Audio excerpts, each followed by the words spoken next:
আসসালামু আলাইকুম, আপনাদের সবাইকে স্বাগত জানাচ্ছি এখনকার আলোচনায়। আপনাদের সঙ্গে আছি আমি সিরাজুল ইসলাম। দর্শক, অনেক গুরুত্বপূর্ণ খবর আছে। আপনারা সবাই জানেন আমেরিকা ইরানের বিরুদ্ধে একেবারে অর্থনৈতিক যুদ্ধ ঘোষণা করেছে, কঠোরতম নিষেধাজ্ঞা আরোপের ঘোষণা দিয়েছে।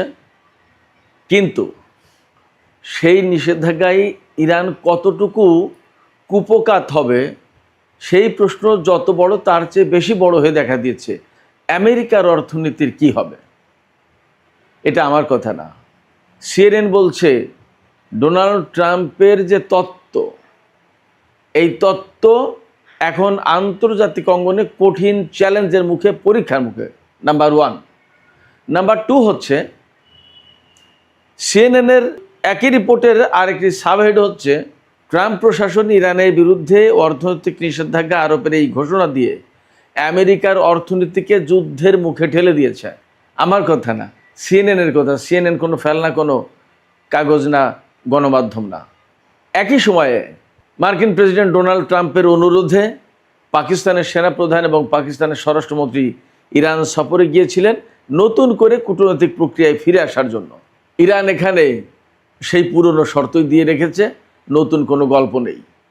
অর্থাৎ কার্যত ইরান ডোনাল্ড ট্রাম্পের এই প্রস্তাব প্রত্যাখ্যান করেছে। সবচেয়ে বড় খবর হচ্ছে এটি, ডোনাল্ড ট্রাম্প যখন তার শান্তির দূত ইরানে পাঠিয়েছেন, তখন মার্কিন প্রশাসন ঘোষণা দিচ্ছে ইরানের আইআরজিসির 5 জন কমান্ডারের বিরুদ্ধে তাদের জীবনের মূল্য ঘোষণা করছে। একজন কমান্ডারকে ধরে দিতে পারলে বা তাদের সম্পর্কে খোঁজ দিতে পারলে $1 কোটি করে পুরস্কার দেবে, আর আমেরিকায় থাকার জন্য নাগরিকত্ব, সুযোগ সুবিধা সব কিছু দেবে।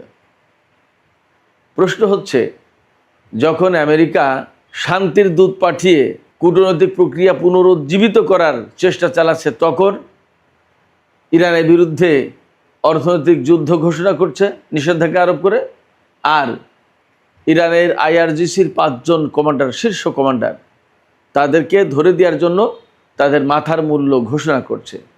এটা কি শান্তি প্রত্যাশা, নাকি তামাশা, নাকি নিজের অবস্থান ঠিক রাখার জন্য এইগুলো করা? আসলে কোনটা? সুপ্রিয় দর্শক, আজকের ভিডিওতে এই বিষয়গুলো নিয়ে বিস্তারিত আলোচনা করার চেষ্টা করব। আপনারা সবাই সঙ্গেই থাকুন, আর ভিডিও ভালো লাগলে প্লিজ লাইক, কমেন্ট, শেয়ার করবেন এবং চ্যানেলটি সাবস্ক্রাইব করে সাথেই থাকবেন। দর্শক, চলুন আমরা বিস্তারিত আলোচনা করি। আমি মোটামুটি আজকের যে আলোচনা তার মূল কথাগুলো বলে ফেলেছি। এখন এগুলোর ভেতরে আরও কিছু গুরুত্বপূর্ণ তথ্য আছে, আরও বিশ্লেষণ প্রয়োজন। এই কথাগুলো শোনার জন্য আপনাদেরকে আমন্ত্রণ জানাচ্ছি। এবং এই জন্য আমি সর্বপ্রথমে নিষেধাজ্ঞার বিষয়টা নিয়ে আসলাম, কারণ এটা একেবারে আমেরিকা প্রচণ্ড রকমের ঢাকঢোল পিটিয়ে ইরানের বিরুদ্ধে কঠোরতম নিষেধাজ্ঞা দিয়েছে, অথচ মার্কিন গণমাধ্যম তারা বলছে এটা ব্যর্থ হবে এবং আমেরিকার অর্থনীতিকে যুদ্ধের ভেতরে ফেলে দিল ডোনাল্ড ট্রাম্প। এবং ইরান আর কানাডায় ডোনাল্ড ট্রাম্পের এই তত্ত্বকে কঠিন চ্যালেঞ্জের মুখে, কঠিন পরীক্ষার মুখে ফেলেছে। সিএনএনের বক্তব্য কিভাবে হলো এবং কি হয়েছে, আসলে এই ঘটনাগুলো আমি আপনাদেরকে একটু খুলে খুলে বলি। আপনারা সবাই জানেন ডোনাল্ড ট্রাম্পের অর্থমন্ত্রী স্কট বেসেন্ট বাংলাদেশ টাইম গতকাল সোমবার 24 আগস্ট নিষেধাজ্ঞা আরোপের ঘোষণা দিয়েছেন। তিনি যে ঘোষণা দিয়েছেন তাতে আসলে ইরানের বিরুদ্ধে তো আর নিষেধাজ্ঞা আরোপ করতে বাকি নেই। কোন সেকশনে নিষেধাজ্ঞা দেবে? সব সেকশনে তো নিষেধাজ্ঞা দেওয়া হয়ে গেছে। তিনি মূল যে ঘোষণা দিয়েছেন, তার ঘোষণার যে মূল কথা সেটা হচ্ছে এই, যে ইরানের সাথে বিশ্বের কেউ কোনো লেনদেন করতে পারবে না, এবং লেনদেন করলে সেই সমস্ত দেশের বিরুদ্ধে ব্যবস্থা নেওয়া হবে। কথা পুরনোই। চীন তো বলেছে যে নিষেধাজ্ঞা আরোপ করে, অবরোধ আরোপ করে সমস্যার সমাধান করা যাবে না, এর জন্য কূটনৈতিক আলোচনা দরকার। তো এখন তার মানে কি? এর মানে হচ্ছে চীন এই নিষেধাজ্ঞা মানবে না, রাশিয়া তো মানবেই না। প্রতিবেশী দেশগুলোর বিরুদ্ধে ইরান সরাসরি হুমকি দিয়ে রেখেছে যে এই নিষেধাজ্ঞা বাস্তবায়ন করতে গেলে অমনি সামরিক ব্যবস্থা। আর বিশ্বের আরও দেশ যারা আছে, যাদের সাথে ইরানের লেনদেন হতে পারে, তারা যদি কেউ মার্কিন নিষেধাজ্ঞা বাস্তবায়ন করার উদ্যোগ নেয়, তাহলে তাদের জাহাজ হরমুজ প্রণালীতে যেতে দেবে না। জাহাজ তো শুধুমাত্র তেল গ্যাস আনার জন্য যায় না, অনেকে হয়তো এই পারস্য উপসাগরীয় অঞ্চল থেকে তেল গ্যাস হয়তো নেয় না, তাহলে তাদের প্রোডাক্ট তো আসে জাহাজে করে, এগুলো ঢুকতে দেবে না, নিষেধাজ্ঞা। তাহলে কি হবে? অতএব আন্তর্জাতিক অঙ্গনে এই নিষেধাজ্ঞা কার্যকর হবে কিনা সেটা এই মুহূর্তে সবচেয়ে বড় কঠিন প্রশ্ন, চ্যালেঞ্জের মুখে পড়েছে, সম্ভাবনা খুবই কম।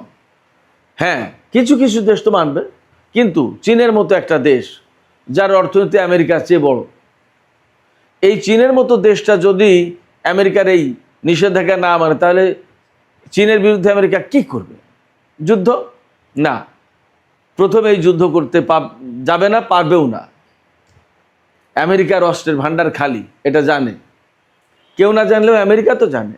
অতএব সে এই খালি বন্দুক নিয়ে চীনের সাথে যুদ্ধ করতে যাবে না। এবং আদৌ চীনের সাথে কোনোদিন যুদ্ধ করতে যাবে কিনা আমেরিকা, আমি সেটা দিয়েই চ্যালেঞ্জ নিতে পারি। কারণ আমেরিকা ইরানকে মোকাবেলা করতে যেভাবে হিমশিম খেয়েছে, চীন তার চেয়ে কয়েক গুণ শক্তিশালী, সম্ভব না। এবং প্রযুক্তিগত দিক দিয়ে ইরানের চেয়ে এগিয়ে চীন, এটা বাস্তবতা। তাহলে যুদ্ধের প্রশ্ন নেই। এখন চীন যদি জোর করে তার জাহাজ পাঠিয়ে ইরান থেকে তেল আনে, তাহলে আমেরিকা কি করবে? যুদ্ধ যেহেতু করতে পারবে, কী করবে? তাহলে চীনের ব্যাংকিং সেক্টরে, অর্থনৈতিক সেক্টরে নিষেধাজ্ঞা দেবে, চীনের পণ্যের উপরে ট্যারিফ ডাবল করে দেবে, এই তো চীনও পাল্টা ব্যবস্থা নেবে। দেন শুধু তাই না, চীন যদি মার্কিন ডলার সিস্টেম বাদ দিয়ে লেনদেন করে, তাহলে কি হবে? আমেরিকার ডলার মার খেয়ে যাবে, তো আমেরিকার অর্থনীতি মুখ থুবড়ে পড়বে, আমেরিকার অর্থনীতি চ্যালেঞ্জের মুখে পড়লো, যুদ্ধের ভেতরে পড়লো, পরীক্ষার মুখে পড়লো। তাহলে ওপাশে ডোনাল্ড ট্রাম্প এই মুহূর্তে কানাডার সাথে বাণিজ্য যুদ্ধে, ট্যারিফ যুদ্ধে বিশালভাবে জড়িয়ে গেছে, ইরানের সাথে তার সব রকমের যুদ্ধ চলছে। তাহলে এই যে মক্কা চুক্তি হয়েছে, এই মক্কা চুক্তির মূল মালিক যারা, তুরস্ক, পাকিস্তান এবং সৌদি আরব, এদের নিয়তের ভেতরে যদি ইখলাস থাকে, অর্থাৎ খালেস নিয়তে যদি এরা কাজ করে, তাহলে তো আমেরিকার এখান থেকে বেরিয়ে যাওয়ার কথা। আমেরিকা যেখানে মধ্যপ্রাচ্যে তাহলে এই মুহূর্তে অস্তিত্বের সংকটে, সেখানে যুদ্ধ করে কাকে পাবে সে পাশে? ট্রাম্পের যে এই যে কর্মকাণ্ড, হুটহাট করে এক একটা করা, কে তার শত্রু কে তার মিত্র কেউ জানে না, এক এক সময় এক একজনের বিরুদ্ধে লেগে যাচ্ছে। কানাডা আমেরিকার একদম আত্মার হরিহর, ঘরের ভিতরের মানুষ, সেই ক্যানাডার সাথে এখন কি ভয়ঙ্কর যুদ্ধে লিপ্ত, শুধুমাত্র টাকা এবং অর্থনীতির জন্য। এই যে টাকা এবং অর্থনীতির জন্য এত যুদ্ধ কেন জানেন? মূল কারণ ওই $40 ট্রিলিয়ন ঋণ।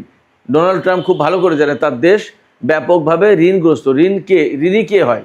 মূলত দরিদ্র মানুষ ঋণী হয়। যার টাকা আছে সে কি ঋণ করে নাকি সহজে? তো দরিদ্র সে জানে যে আমার অবস্থা 12টা বেজে গেছে অনেকটা। ডোনাল্ড ট্রাম্প খুব ভালো করে জানে।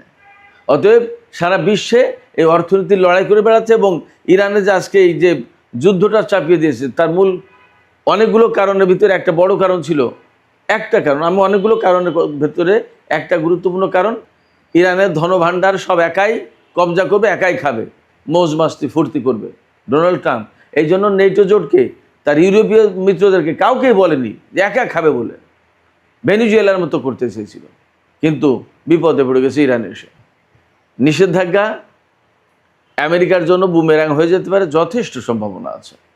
এবং ইরান কিন্তু এ নিয়ে কোনো টেনশানেই নেই। আমি আজকে ইরানের গণমাধ্যমগুলো ঘেঁটে দেখলাম, এই নিষেধাজ্ঞা নিয়ে তেমন কোনো খবরই নেই, তাদের গুরুত্বই দিচ্ছে না। গুরুত্ব না দেওয়ার কারণ তারা জানে খুব ভালো করে, কীভাবে আমেরিকার নিষেধাজ্ঞা মোকাবেলা করতে হয় সেটা জানে, আমেরিকার সামরিক বাহিনীকে কীভাবে মোকাবেলা করা হয় সেই কৌশলই তো তারা এখন মুখস্থ করে ফেলেছে, আর কি। এবং ফ্যাক্ট হচ্ছে কি, ডোনাল্ড ট্রাম্প আগের বার ক্ষমতায় এসে ইরানের বিরুদ্ধে ম্যাক্সিমাম প্রেশারের তত্ত্ব দিয়েছিল যে চরম একদম সর্বোচ্চ চাপ প্রয়োগের নীতি গ্রহণ করতে হবে, 1 ফোঁটা তেল ইরান বিক্রি করতে পারবে না, এই নীতি গ্রহণ করেছিল আগের বার ডোনাল্ড ট্রাম্প ক্ষমতায় এসে। এবার কঠোরতম নিষেধাজ্ঞা, ইকোনমিক ডোমসডে, মহাপ্রলয়। ভাই, ওই সর্বোচ্চ চাপ প্রয়োগ আর মহাপ্রলয় আর যাই বলেন একই কথা। তো আপনি তেল বিক্রি করতে দেবেন না, ইরানের ব্যবসা বাণিজ্য চালাতে দেবেন না, এই তো কথা। তা আপনার ওই সর্বোচ্চ চাপ প্রয়োগের নীতি যখন উল্টে দিতে পেরেছে ইরান, এখন পারবে না? পারবে। আপনার প্রথম আমল দেখে এসেছে, অতএব আপনি যখন এবার ক্ষমতায় এসেছেন, ইরানের মাথায় নেই যে ডোনাল্ড ট্রাম্পকে কীভাবে মোকাবেলা করতে হবে, খুব ভালোভাবে আছে। অতএব আমেরিকা ইরানের বিরুদ্ধে যে যুদ্ধ করছে, বাণিজ্য যুদ্ধ বা অর্থনীতির যে যুদ্ধ শুরু করলো, এই যুদ্ধে আমেরিকা ক্ষতিগ্রস্ত হবে। এবং এই ব্যাপারে আমেরিকার একজন খ্যাতিমান সাংবাদিক, ফক্স নিউজের সাংবাদিক, এই মুহূর্তে নামটা মনে পড়ছে না, বারবার আমি নামটা বলি, এই মুহূর্তে কেন যেন নামটা মনে আসছে না, তিনি বলেছেন যে সুয়েজ খালকে কেন্দ্র করে যখন ব্রিটেনের সাথে মিশরের দ্বন্দ্ব হয়েছিল, সেই ঘটনার পরে ব্রিটেনের রাজত্ব শেষ, আর ইরান যুদ্ধকে কেন্দ্র করে আমেরিকার রাজত্ব শেষ হবে বিশ্ব, এবং তাই হতে যাচ্ছে। সুপ্রিয় দর্শক, এই যে অর্থনীতির যুদ্ধ, এর সাথে আমেরিকা আরও কী কী করলো খেয়াল করেন। আমি দুটো বিষয় তুলে ধরছি। পাকিস্তানের সেনাপ্রধানকে ডোনাল্ড ট্রাম্প ফোন করেছেন এবং তাকে ইরানে যেতে বলেছেন যে আপনি একটু যান, আবার ইরানকে কূটনীতির প্রক্রিয়ায় ফিরে আনেন, তা না হলে তো ঝামেলা। কেন ঝামেলা? আমি আবারও বলি, সামনে মিড টার্ম ইলেকশন নভেম্বরে, অথচ পররাষ্ট্রনীতির ক্ষেত্রে ডোনাল্ড ট্রাম্পের কোনো অ্যাচিভমেন্ট নেই। দেশের ভেতরে তেলের দাম, গ্যাসের দাম, পণ্যমূল্যের ঊর্ধ্বগতি, সমস্ত সব কিছুই হয়েছে, এবং বেশ বহু সংখ্যক সেনা মারা গেছে, বিপুল অর্থনীতির ক্ষতি হয়েছে ইরানের সাথে যুদ্ধ করতে এসে, এবং ভেনিজুয়েলার প্রেসিডেন্ট এবং তার স্ত্রীকে রাতের আধারে জোর করে ধরে এনে আমেরিকার কারাগারে রাখা, এই বিষয়টাকে বিশ্ববাসী ভালোভাবে দেখছে না। এগুলো সবই অন্যায়, আগেও অন্যায় করেছে, কিন্তু এগুলো যে অন্যায় এখন আস্তে আস্তে আস্তে আস্তে তো অনেকে পরিষ্কার করছে। স্পেনের মতো দেশ, অনেক দেশই তো আমেরিকার বিরুদ্ধে সরাসরি অবস্থান নিয়েছে। কেন? এই সমস্ত অন্যায় দেখতে দেখতে দেখতে দেখতে এরা একটা পর্যায়ে এসে বুঝেছে যে এত অন্যায়ের সমর্থন করা যায় না। আজকে ক্যানাডার সাথে যুদ্ধ, বাণিজ্য যুদ্ধ আমেরিকার, আপনারা চিন্তা করতে পারছেন কি অবস্থা? এই অর্থনৈতিক খারাপ অবস্থা, নির্বাচনী বৈতরণী পার হওয়ার চেষ্টা, তার রাজনীতি, তার ক্ষমতাকে ঠিকঠাক রাখা, এগুলো করার জন্য পাকিস্তানের সেনাপ্রধানকে ইরানে পাঠিয়েছেন, এবং এই বার্তা দিয়ে যাতে ইরান আবার আলোচনায় ফিরে আসে। আলোচনায় ফিরে আসলেই তেলের দাম কমবে। আলোচনায় ফিরে আসলে হয়তো কিছু কিছু শর্ত মেনে নেবে আমেরিকা এই 2 মাস 2.5 মাসের জন্য, তারপরে আবার যা করার তা করবে। তাহলে কি দাঁড়ালো? এইটা টার্গেট। এই শান্তি প্রক্রিয়ার অংশ হিসেবে পাকিস্তানের সেনাপ্রধানকে এবং স্বরাষ্ট্রমন্ত্রীকে পাঠালো, ঠিক সেই দিনই ইরানের উপর এরকম কঠিনতম নিষেধাজ্ঞা আরোপ করছে। যদিও সেটা ব্যর্থ হবে কি হবে না সেটা পরের আলাপ, কিন্তু আপনি যারা ভালো কাজের জন্য দাওয়াত দিচ্ছেন, তার জন্য আপনি একটা লাঠিও পাঠালেন, তাহলে কি হইল? এরপরে শুধু এখানেই শেষ কথা না, যে আইআরজিসি, ইরানের বিপ্লবী সরকার, ইরানের বিপ্লবী চেতনা বা ইরানকে রক্ষার জন্য জান পরাণ দিয়ে কাজ করছে, যুদ্ধ করছে, খাটাখাটনি করছে, সেই আইআরজিসির প্রধান 5 কমান্ডারের বিরুদ্ধে আপনি পুরস্কার ঘোষণা করছেন। যে এদেরকে ধরে দিতে পারলে, জীবিত অথবা মৃত, বা এদের সম্পর্কে খোঁজ দিতে পারলে আমরা $1 কোটি করে পুরস্কার দেবো। নট অনলি দ্যাট, যে ব্যক্তি খোঁজ দেবে তাকে আমেরিকায় থাকা, খাওয়ার, ভরণ পোষণ সমস্ত সব কিছুর ব্যবস্থা করে দেব। এটা কি শান্তির আলোচনা? এটা কি শান্তির বার্তা পাঠানো হলো? ইরানকে এত কম বুদ্ধির নেতৃত্বের একটা দেশ মনে করার কি কারণ থাকতে পারে? বাস্তবতাতে ভিন্ন, বাস্তবতা যে অনেক কিছু পাল্টে দিয়েছে, ডোনাল্ড ট্রাম্প হয়তো এখন সেটা বুঝতেও পারছে না।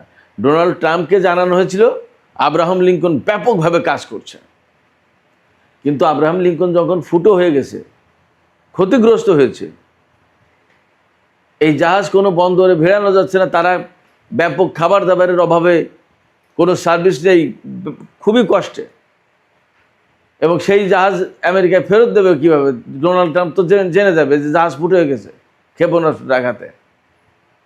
এই জন্য গোপনে গোপনে গোপনে গোপনে এতদিন রাখছিল, কিন্তু একটা পর্যায়ে গিয়ে তো প্রশ্ন উঠেছে যে কী ব্যাপার, এই জাহাজ ফেরত আনেন না কেন? এতদিন একটা জাহাজ মোতায়েন রাখবে কেন? যেখানে 6 মাস ম্যাক্সিমাম, সেখানে 9 মাস 10 মাস হয়ে যাচ্ছে। ঘটনা কি? এক পর্যায়ে ফেরত দিতে বাধ্য হয়েছে, এবং সেই সময় প্রকাশ হয়ে গেছে আব্রাহাম লিঙ্কন আলগা হয়ে গেছে, ক্ষেপণাস্ত্রের আঘাতে ঝাঁঝরা হয়ে গেছে। ডোনাল্ড ট্রাম্পকে অনেক সত্য কথা বলা হয় না, অথবা তিনি শুনতেও চান না, অথবা বলা হয় না, শুনতেও চান, এবং তার ওই মেন্টালিটি নেই। তার নেশায় একটাই, যে ইরানকে ধ্বংস করে দাও। অভিযোগ তার বিরুদ্ধে যে নেতানিয়াহুর পাল্লায় পড়ে, নেতানিয়াহুর চাপে পড়ে, নেতানিয়াহুর কৌশলে পড়ে ডোনাল্ড ট্রাম্প এই কাজগুলো করছে। কোথাও না কোথাও ধরা আছে হয়তো বা। আর সবচেয়ে বড় কথা, কোথাও না কোথাও ধরা থাকা না থাকার চেয়ে বড় কথা হচ্ছে ইসরায়েলের অস্তিত্ব টিকিয়ে রাখা আমেরিকার অবশ্যম্ভাব্য কর্তব্য, অর্থাৎ মাস্ট। আমেরিকাকে যেমন টিকিয়ে রাখা আমেরিকার দায়িত্ব, তেমনি ইসরায়েলকে টিকিয়ে রাখাও আমেরিকার দায়িত্ব। ফলে নেতানিয়াহু যদি বলে এই ইরান আমার অস্তিত্বের জন্য হুমকি, তুমি ধ্বংস না করলে আমার অস্তিত্ব যাবে, তাহলে ডোনাল্ড ট্রাম্প সেটা করতে বাধ্য। এই সমস্তই হচ্ছে। ফলে পাকিস্তানের সেনা প্রধানকে পাঠিয়ে কূটনৈতিক বড় অর্জন কিছু হবে এটা ভাবার কোনো কারণ নেই। ইরানের নেতারা পরিষ্কার করে বলেছেন কয়েকটা কথা। পাকিস্তানের সেনাপ্রধান প্রেসিডেন্টের সাথে বৈঠক করেছেন, ইরানের সংসদ স্পিকারের সাথে, স্বরাষ্ট্রমন্ত্রীর সাথে, পররাষ্ট্রমন্ত্রী আব্বাস আরাকচির সাথে, সর্বোচ্চ জাতীয় নিরাপত্তা পরিষদের সচিব মহসিন রেজাইর সাথে, 5 জন গুরুত্বপূর্ণ ব্যক্তির সাথে বৈঠক করেছেন পাকিস্তানের সেনাপ্রধান। তিনি এক ধরনের দায়িত্ব অনুভব করছেন এই কারণে যে পাকিস্তান যেহেতু এই ব্যাপারে দারুণ একটা মধ্যস্থতা করে এসেছে এতদিন ধরে, এখন যদি পাকিস্তান এই জায়গায় আবার অচল অবস্থার ভেতরে চেষ্টা তদবির করে যদি আবার দুই পক্ষকে টেবিলে বসাতে পারে, সেটা পাকিস্তানের জন্য বিরাট একটা সফলতা কূটনীতির ক্ষেত্রে এবং সেনাপ্রধান আসিম মুনিরের জন্য।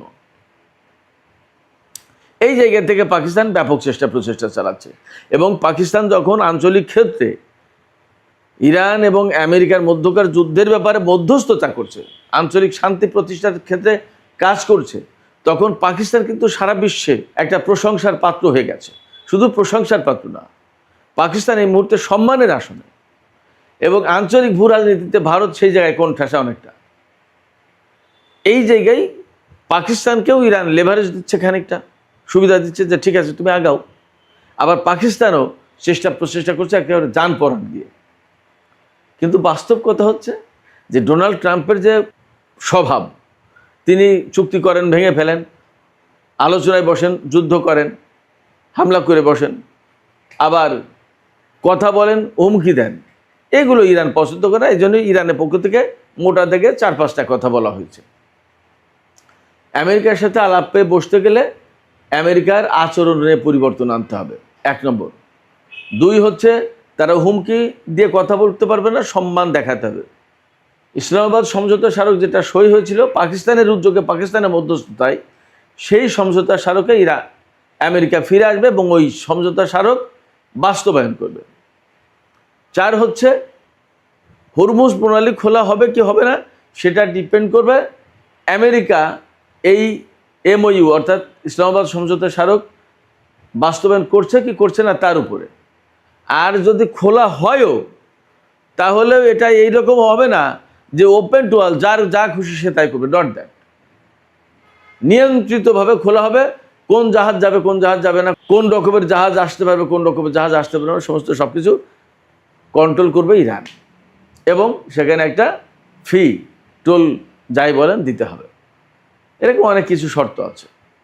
এই সমস্ত শর্তের কোনোটাই আমেরিকা মানতে চাইবে না এবং এই শান্তি আলোচনাও হবে না। ওই একটা কথা আছে না, 16 মণ ঘিও জোগাড় হবে না, রাধাও আর নাচবে না, ব্যাপারটা হবে তাই।